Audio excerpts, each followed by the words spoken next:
Hello, all. Hope you're having a great day today. Today we're talking about aerobic training program design. This is chapter 16. Here we go. So these are some of the objectives for the chapter. You should be able to design an aerobic endurance training program based on the principle of specificity and individual client goals, as well as selecting the appropriate mode of aerobic exercise. You also should be able to determine aerobic endurance training, intensity, frequency, and duration, and understand their interactions and effects on the training outcome, as well as determining training intensity using calculated target heart rate zones, rating of perceived exertion, or metabolic equivalents. You should be able to design programs with a proper warm-up, cool-down, and exercise progression, and apply long, slow distance, pace tempo, interval training, cross training, arm exercise, and combination training in according with your client goals. Here we go. Aerobic endurance is your ability to exercise at moderate intensity for extended periods of time, like long distance running, swimming, and triathlons. Your body relies on your cardiorespiratory system to work efficiently during sustained activity to supply nutrients and oxygen to working muscles. Aerobic endurance is also known as aerobic fitness, cardiorespiratory endurance, cardiovascular endurance, or good old-fashioned stamina. Weightlifters and gym goers often use the term cardio for aerobic exercise, and that's because it uses the cardiorespiratory system, the heart, lungs, veins, arteries, portal vessels, and coronary vessels, to supply oxygen and nutrients to your muscles as they work. Oxygen is important for endurance as it helps the muscles burn fat and carbohydrates for fuel to help you exercising longer. The structure of any training program is instrumental for success, injury prevention, and individual confidence. As with any variety of training methods can be implemented to promote the greatest physiological adaptations. However, it is essential that training programs be designed to be specific to the sport, season of competition, and the individual needs of the client. Aerobic endurance training programs in particular require thought and creativity due to the broad range of activities that fall under the umbrella of aerobic endurance. Creative use of the principles of aerobic endurance training program design should focus on reducing the risk of overtraining and enhancing exercise performance. The principle of specificity of training states that the way the body responds to physical activity is very specific to the activity itself. For example, someone who jogs can expect that their jogging performance would improve as well as their aerobic conditioning. If you are training to run a race, for instance, you will work on your speed and endurance, but you also want to train under conditions that will mimic the race itself. This includes training in the same sort of terrain with hills, pavement, and weather conditions to build up to the distance and pace required. While you could simply run on a treadmill, that would not prepare you mentally and physically for the varied conditions you will find in a road race. Aerobic exercise does many things to the athlete's body. It increases the maximum amount of oxygen that can be used in a given amount of time through multiple means. A few examples of how this occurs are increased cardiac output, greater capillary density in the muscles being trained, and the increased size and number of mitochondria. Other physiological changes occur as well as improvements in the body's cooling system. An aerobic endurance training program consists of several components that can be manipulated in a variety of ways to produce a number of particular outcomes. These components include the mode, which is the type of exercise, such as running, walking, cycling, or inline skating. Frequency, how often you do the exercise, and duration, how long you perform the exercise. And intensity, the degree of effort that you put into your exercise determines whether or not your exercise is aerobic or anaerobic. The mode of activity is any activity that uses large muscle groups performing rhythmic exercise which can be sustained for 15 to 60 minutes of continuous exercise, and which is aerobic in nature becomes an appropriate mode of exercise activity for most patients. Activities such as walking, jogging, running, skating, bicycling, rowing, and cross-country skiing or Nordic trekking are considered to be highly aerobic activities. Some of these activities are inappropriate for some, but walking, bicycling, walking, jogging, and light rowing are usually considered appropriate for the uncomplicated um, issues for most people. Lower impact aerobic exercise includes swimming, cycling, using an elliptical trainer, walking, rowing, and using an upper body ergometer, which is a piece of equipment that provides a cardiovascular workout that targets the upper body only. Higher impact aerobic exercise includes running, jump rope, performing high impact routines, or step aerobic. Exercise intensity refers to how hard your body is working during physical activity. Your health and fitness goals, as well as your current fitness levels, will determine your ideal exercise intensity, and oftentimes the duration as well. The higher your intensity, the lower your duration a lot of times. Determining the exercise intensity for any patient is always adjusted in light of the client's physical work capacity.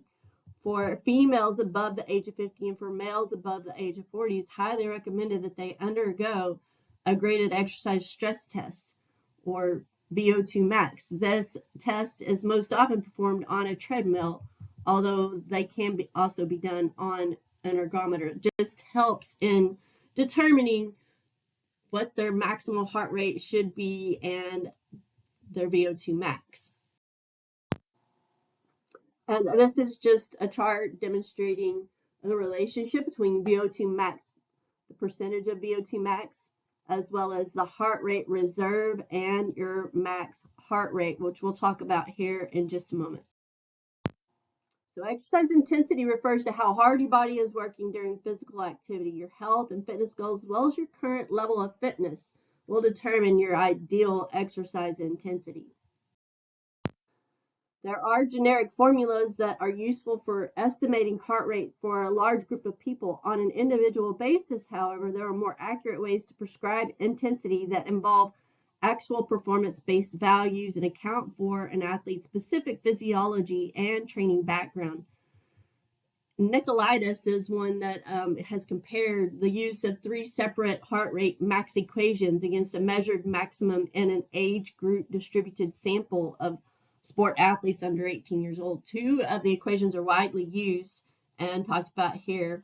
And so one of those is the Fox, which looks at heart rate max, which is 220 minus your age. And then you would use a percentage of intensity, 70 to 80% or whatever that is, based upon the intensity level that you're shooting for. The Tanaka is one that uses heart rate max. The heart rate max is equal to 208 minus, it's 0.7 times your age. And then the Nicolaitis, which is 223 minus 1.44 times your age.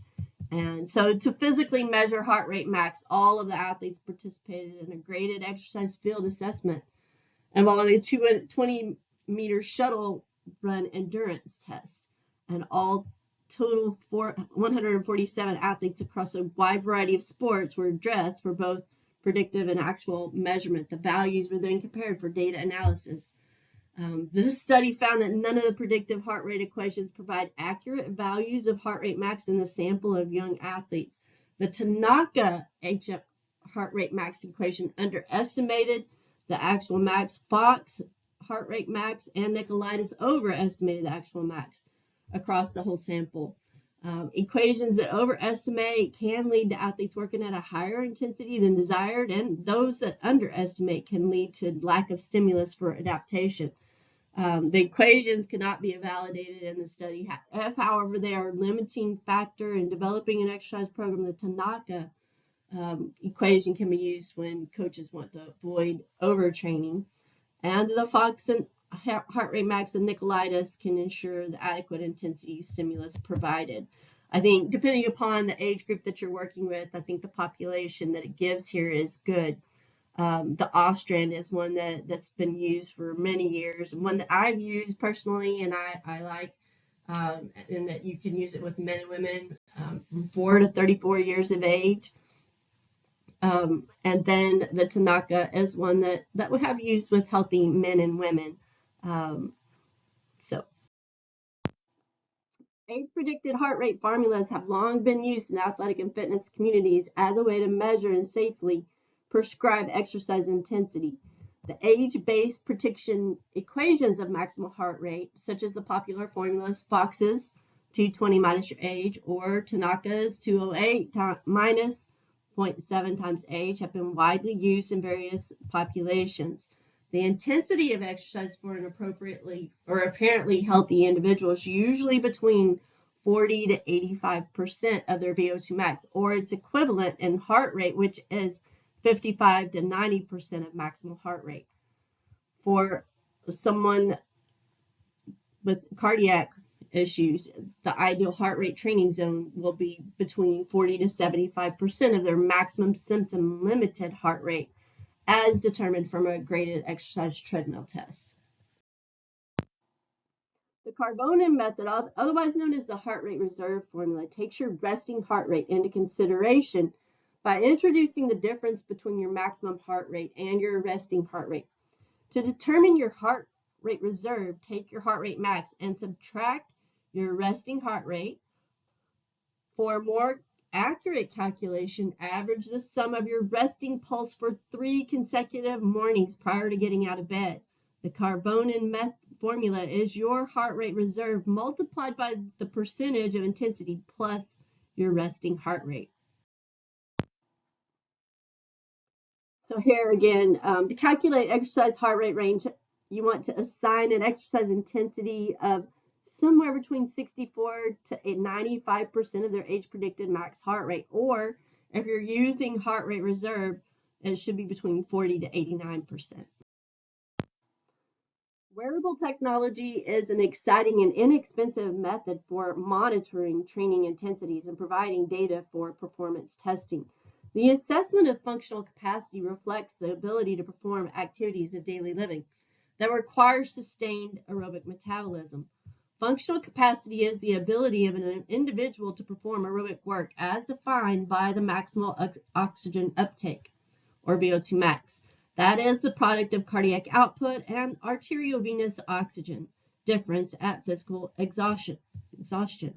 Functional capacity, and exercise tolerance are generally considered synonymous and imply that a maximal exercise test has been performed and maximal effort has been given by the individual. A frequent consideration in the assessment of functional capacity, especially in non-clinical settings, is whether to perform maximal or submaximal testing. Although maximal testing provides the only accurate determination of aerobic capacity, submaximal testing may be desirable in several situations. These include fitness assessments in facilities in which maximal testing increases subject risk and exposure to potential facility liability, especially in individuals who may be at a greater risk for cardiovascular events, and particularly when a physician is not on site, and when field testing large numbers of subjects. Submaximal testing typically relies on an extrapolation from the work rate achieved at a given submaximal heart rate relative to an age-predicted maximal heart rate to estimate maximal aerobic capacity.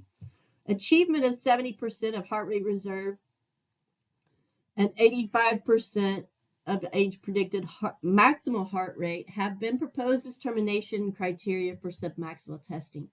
Percent heart rate reserve tends to more accurately reflect percentage of VO2 max, whereas age-predicted maximal heart rate overestimates volitional effort, leading to the difference in heart rate determination criteria, depending on the equation used. It should be noted that submaximal exercise testing typically is terminated before the heart rate criteria are achieved, particularly in individuals with high aerobic capacity in whom the increase in heart rate is lower for each adjustment in work rate. Regardless of the equation used, a significant potential for error exists because of the 10 to 12 beats per minute of standard deviation in the estimate of maximal heart rate in normal subjects. Even greater heart rate variation is encountered in patients with cardiac disease. Additionally, individuals taking cardioactive medications may have an altered heart rate response to exercise, further reducing the ability to accurately predict maximal aerobic capacity. Lastly, the potential error in estimating maximal heart rate will be compounded by the errors inherent in estimating aerobic capacity from the highest work rate achieved. For these reasons, maximal exercise testing in a clinical laboratory is recommended when an accurate assessment of maximal aerobic capacity is imperative. In addition, given the inherent intersubject variability in the heart rate response to exercise, maximal exercise tests should be terminated according to signs or symptoms as opposed to the achievement of a predefined percentage of predicted heart rate. The rate of perceived exertion scale, or RPE, is a technique used to express how hard someone feels they are working during exercise. The scale is a numerical list with assigned values describe how the exerciser might be feeling on a range of no exertion to maximum exertion. The exerciser is asked to rate how hard they feel like they are working considering their breathing rate, heart rate, increased sweating, and muscle fatigue. The RPE scale can be used to measure the intensity of a wide variety of activities such as cardio training, weightlifting, and even the physical demands of a job. And it looks something like this. This is the modified Borg scale. And you can see it starts at 1 with being nothing at all and 10 being maximum effort, where they can't go any further. One metabolic equivalent, or MET, is defined as the amount of oxygen consumed while sitting at rest and is equal to 3.5 milliliters of O2 per kilogram of body weight per minute. The MET concept represents a simple, practical, and easily understood procedure for expressing the energy costs of physical activities as a multiple of the resting metabolic rate. The energy cost of an activity can be determined by dividing the relative oxygen cost of the activity in milliliters of O2 per kilogram per minute and multiply that by 3.5. For example, an activity that has a 4 MET rating is 4 times harder than rest, meaning it requires the body to work 4 times harder than at rest. And here in the next slide, it shows some of the MET values associated with. The American Heart Association recommends that everyone reach a minimum of 30 minutes of some form of cardiovascular exercise 5 to 7 days per week. This can be broken up into 10-minute time periods. This means that taking 3 walks of 10 minutes each would let you reach the recommended minimum guideline for reducing the risk of heart disease, diabetes, hypertension, and high cholesterol. You'd also burn the same number of calories as you would have walked if for the full 30 minutes at a time. The American College of Sports Medicine recommends a minimum of 3 sessions of 30 minutes of the total should be made up of moderate to vigorous exercise to improve cardiorespiratory fitness and help manage weight. It's appropriate to do aerobic exercise every day. There is no need to rest in between sessions unless you are at an extreme level of training, such as preparing for a marathon, or if you experience recurring joint pain. If joint pain is a limiting factor, it should be appropriate to alternate less painful exercises with those that may cause joint pain, or discontinue the painful exercise altogether. Exercise frequency is usually 3 times per week and advanced over time until it is 5 to 7 times per week. Frequency is highly dependent on your client's condition. For example, a type 1 diabetic should exercise 7 days per week in order to more effectively regulate their blood glucose, as well as regulate the amount of insulin they may take throughout the day. Exercise training has similar effects as insulin because it too stimulates transport of glucose from the blood into the working muscle cells. So much of it depends upon your client's goals, their current level of fitness, the duration and intensity and recovery required for the exercise. And this is just an example of exercise frequency options for a beginner, an intermediate, and advanced client, looking at their days per week. So exercise sessions of long duration and high intensity require longer recovery times and therefore cannot be performed very often. Short duration exercise at low intensity does not require as much recovery time and can be performed more frequently. The amount of time you spend participating in one session of physical activity is your exercise duration. Your fitness level and goals determine how you figure what your exercise duration should be for each workout. The intensity at which you work out also factors into duration. Exercise duration is often used as part of prescriptive exercise programs, such as race training programs. Beginning exercisers may start with a short exercise duration of 10 to 20 minutes, and as they become more fit, they may extend the duration of each session. The advantage of an extended duration is that you burn more calories and build greater stamina. The Centers for Disease Control and Prevention recommend that you aim for a minimum of 150 minutes of moderate intensity cardio exercise each week, as well as 20 to 30 minutes of resistance training 2 times weekly. Any session lasting longer, 10 minutes or longer, counts toward your weekly physical activity goals for good health. And longer sessions afford even more fitness and health benefits by building your stamina and heart health. The intensity of your workout may also determine the duration of an exercise session. Most people can maintain a brisk walk for a longer period of time than they can an all-out running pace. The CDC notes that 1 minute of intense or vigorous activity equals about 2 minutes of more moderate activity. So if you have aspirations to run a marathon or participate in a century bike ride, you'll have to endure longer exercise sessions during training. These long exercise duration sessions prepare you for these extreme events, but are not necessary if your goals are simply to stay fit. If you wish to lose weight, you may also need to undergo longer duration sessions. Harvard School of Public Health reports that to maintain weight loss, you may need to commit to at least an hour a day of exercise. The American College of Sports Medicine says that significant weight loss comes within 250 minutes or more of exercise weekly. To progress your cardio training, follow the 10% rule. That means you increase your cardio frequency, intensity, or volume by no more than 10% each week. One of the first ways you can progress your cardio is to vary your workouts. Take a couple of weeks to work on sprint training. Your volume goes down because sprints are fairly short, but the intensity goes up. You're running faster, so you're running at a higher percentage of your max heart rate.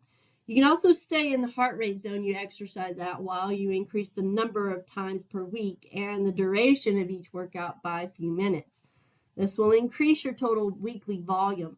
Once you're at a level of cardiorespiratory fitness that matches your goal, you can keep intensity consistent, but reduce your cardio to as little as 2 days a week, or drop your exercise duration to as little as 15 minutes per session. You'll be able to maintain your level of fitness for up to 15 weeks, which makes it an ideal schedule if you can't exercise regularly. So as a general rule, weekly increases in frequency, intensity, or duration should be limited to no more than 10%. Warming up helps prepare your body for aerobic activity. A warm-up generally revs up your cardiovascular system by raising your body temperature and increasing blood flow to your muscles. Warming up may also help reduce muscle soreness and lessen your risk of injury, whereas cooling down after your workout allows for a gradual recovery of pre-exercise heart rate and blood pressure. Cooling down may be most important for competitive endurance athletes such as marathoners because it helps regulate blood flow. Cooling down doesn't appear to help reduce muscle stiffness and soreness after exercise, but more research is needed in that area. So different types of aerobic endurance training programs. One of those is long, slow distance training. And as you would expect, this type of training is typical of a long distance runner. Intensity is usually less than 70% of your VO2 max or equivalent to about 80% of your maximum heart rate. Duration should be near to race distance or at least 30 minutes to 2 hours long. Intensity for long, slow distance endurance training is often gauged by using the talk test, whereby the athlete can hold a conversation without being too winded. Adaptations to this form of aerobic endurance training include improved cardiovascular and thermoregulatory function, improved mitochondrial energy production, increased oxidative capacity of skeletal muscle, and increased utilization as fat for fuel, which spares muscle glycogen. Anaerobic or lactate threshold is also likely to improve with the body better able to remove lactate. Because long distance training is low intensity or lower than competition to a great reliance on this form of endurance, running in the athlete's training program can be disadvantageous. Pace or tempo training is also referred to as lactate threshold training. So pace tempo training is designed to improve energy production from both aerobic and anaerobic energy pathways. Intensity is slightly higher than race pace and corresponds to the lactate threshold. Duration is usually 20 to 30 minutes at a steady pace. Tempo pace training can also be performed intermittently or in intervals. Intensity is the same as steady state tempo pace training, except the session consists of a series of shorter bouts with brief recovery periods. It is important to keep intensity at or slightly higher than competition pace. For either type of pace tempo training, progression should be in the form of increased duration rather than a faster running, cycling, swimming, rowing velocity, etc. Interval training allows the athlete to work close to their aerobic limit or VO2 max for a longer duration compared to a continuous type session. Short bouts of 3 to 5 minutes at an intensity close to VO2 max are interspersed by periods of active recovery. Work to rest ratio should be 1:1, so a 3-minute run should be followed by 3 minutes of rest. Because this type of aerobic endurance training is very demanding, sessions should be limited both in duration and in frequency each week. Duration is usually 30 to 45 minutes, and frequency is 1 or 2 sessions per week with ample rest days between.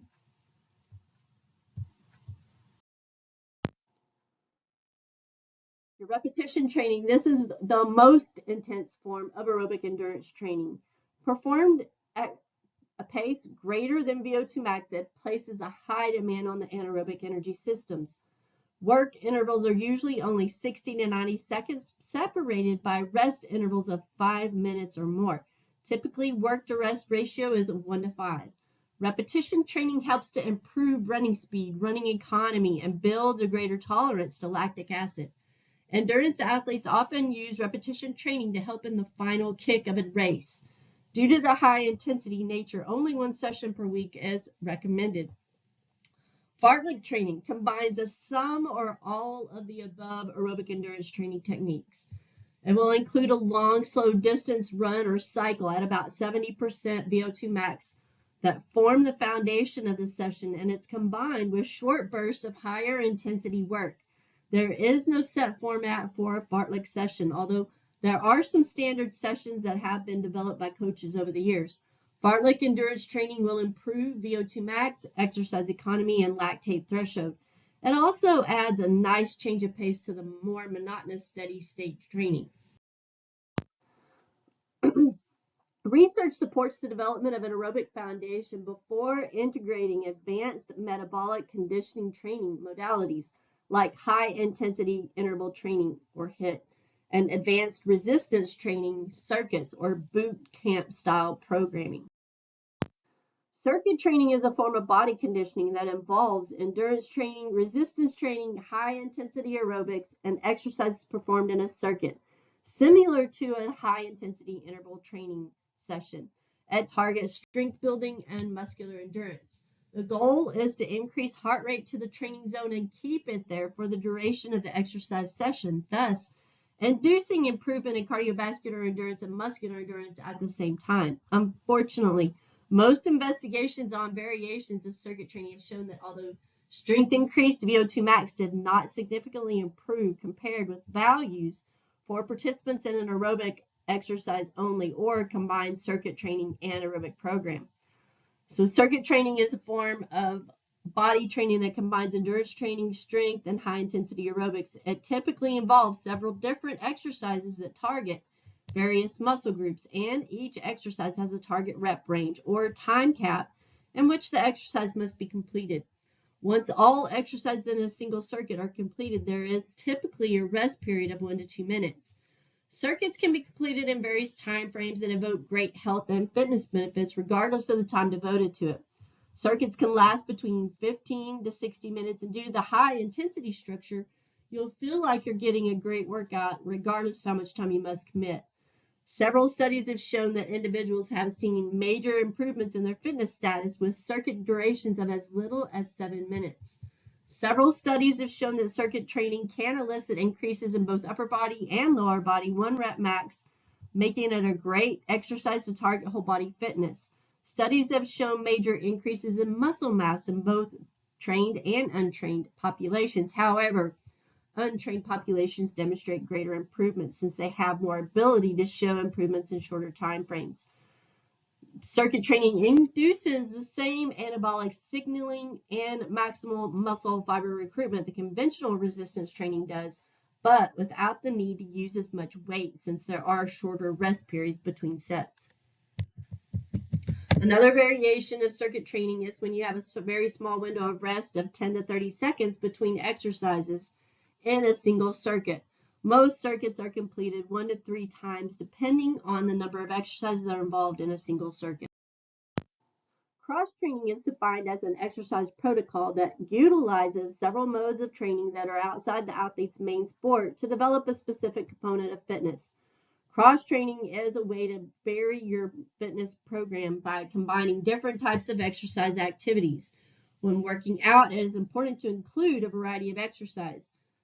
Workouts without some variability increase your risk of sustaining an injury from repetitive strain or overuse.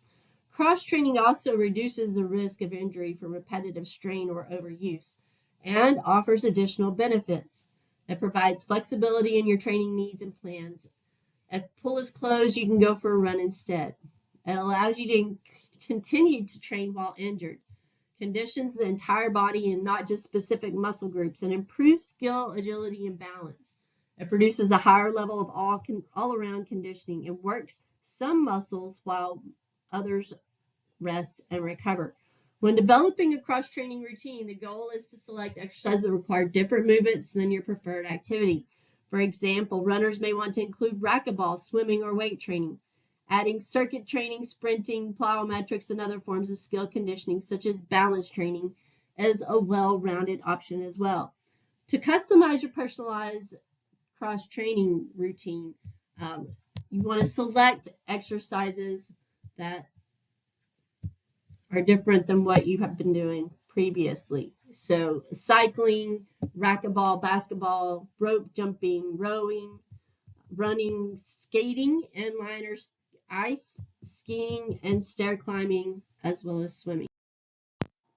The arm ergometer, also referred to as an arm cycle or arm crank, is a valuable alternative to the treadmill or leg cycle ergometer for exercise testing or just exercising.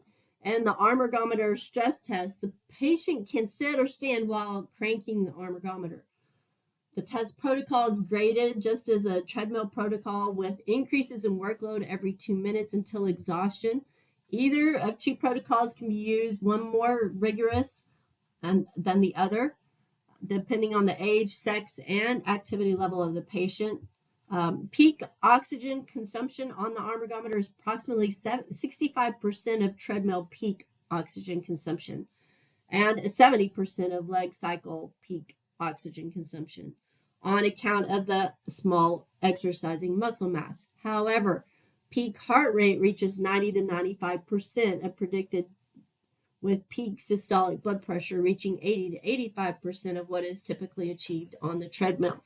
So it's just another alternative for exercise. Aerobic and resistance training in the same session is so-called combined training. A 5-week aerobic whole body resistance training circuit training of 30 minutes per session is sufficient for improvements in cardiorespiratory power, anaerobic power output, and muscle strength in sedentary females, as found in the study with Myers et al.